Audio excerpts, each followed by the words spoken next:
এই যে আজকে মহিষ বর্তদা ভাই বিশ্বাস করতেন না কয়টা ভাত খাইছি।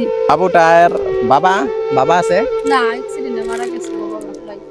আর বাবা কতদিন হয়েছে মারা গেছে? আজকে 6 মাস 6 মাস যাবত আর বাবাটা বাবাটা মারা গেছে। তা আপনি কিভাবে আর কি চলেন? আমি ভাই চলতেছি, আমার বাড়ি সিলেট সুনামগঞ্জ। আমি এখানে থাকি, মনে করুন বাসা বাড়ি কাম করি, করার পারি না, বাচ্চাটা লেলা হয় না কেউ ছুটু। আমি মনে করুন স্টেশন হয়ে থাকি, থাকা কয়টা টেহা মানুষের কাছ থেকে সাহায্য তুলি, কেউ দেয়, কেউ 1000 টাকা লাগে আমার। আপনারা এরকম ভিডিওগুলো বেশি বেশি দেখবেন আর এরকম অসহায় মানুষ যেখানে পাইবেন দয়া করে সাহায্যের হাতটা বাড়িয়ে দেবেন। আমি সব সময় এরকম মানবিক কাজ করে থাকি। এদিকে যাও না বাবা, এদিকে আসো। তুমি যাও না, এত সুন্দর একটা ফুটফুটা বাচ্চা আর বাবা নাই। যাও আল্লাহ পাক বেহেশত নসিব করেন যদি ওনার বাবা থেকে চলে যায় থাকে। আপনার ছেলে মেয়ে কয়জন? একটা মাইয়া ভাই, আমার একটা মাইয়া। একটাই? জি।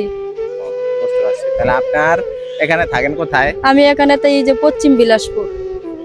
কোন রকম সাহায্য নিয়ে চলে? হ্যাঁ চলি, মনে করেন দিন 500, কোনোদিন 200, কোনোদিন 300, কোনোদিন হয়ই না, দেয় না কেউ। বুঝতে পারছি। না আমার সমর্থ অনুযায়ী কিছু টাকা দিয়া যাবো। এই যে কেক খাইতে চাইছিল আমার থেকে একটু আগে।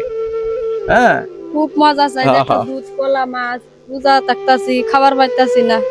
এই যে আজকে মহিষ বর্তদা ভাই বিশ্বাস করতেন না কয়টা ভাত খাইছি। বেন্ডাতেছি আল্লাহ তো পাকের এই দুনিয়াটার নামাজও ভিতরে রাখতাছি, রোজাও করতাছি।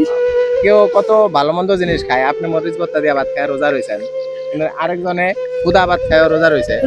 সব আল্লাহ পাকের ইচ্ছা। এটা ইচ্ছা। কেউ ভালো খাইবো, কেউ মন্দ খাইবো, এটা হইলো দুনিয়ার খেলা। তো কাইন্ডের না, আমার সমর্থ অনুযায়ী আপনারা কিছু দেই। আমি চাই সকল বান্দাদেরকে আল্লাহ পাক ভালো রাখেন, সুস্থ রাখেন। আমি তো আল্লাহ একটা বাপ মা রাখছে না দুনিয়াতে, আমার একটা ভাই বোন নাই, কেউ নাই, শুধু খালি আমি একা। আমি যে একটা বিপদ বলে চামু যে আমার একটু সম্ভব, আমার একটু হেল্প করবো বা আমার একটু দেখবো, এই পৃথিবীর মধ্যে আমার কেউ নাই। যাও যার মিথ্যা কথা যদি কই, যার দুনিয়াতে কেউ নাই তার একমাত্র আল্লাহ পাক আছে। আল্লাহ আল্লাহর পরে বাদশা ভাই আছে, যেখানে গরিব সেখানে আমি হাজির হয়ে যাই। আমার একা একা হইছে ডেলিভারি, 1 লাখ হইছে, কেউ আমার পাশে আইছে না ভাই। আল্লাহ পাক আপনাকে ভালো রাখুক, আমি দোয়া করি। আপনারা সবাই আমার ভিডিওটা বেশি বেশি দেখবেন, আমি যেন এরকম গরিব অসহায় মাদেরকে যতটুকু পারি অতটুকু সাহায্য করতে পারি। কই যাও বাবা, তুমি যাও না একলা একলা, তুমি এখানে থাকো। আপনার মাধ্যমে কিছু ইনকাম হলে সেটা আপনারা আবার আগামী সপ্তাহে দিয়ে যাবো। ওকে আল্লাহ আলহামদুলিল্লাহ, আমি দোয়া করলাম। সবাইকে বলে দেন যে আমার ভিডিওটা দেখেন। হ্যাঁ ভাই, আমি বলে দে, আপনারা সবাই আমার এই ভাইয়ের ভিডিওটা সবাই একটু হেল্প করেন, দেখেন, দেখে একটু সহযোগিতা করেন। আসসালামু আলাইকুম।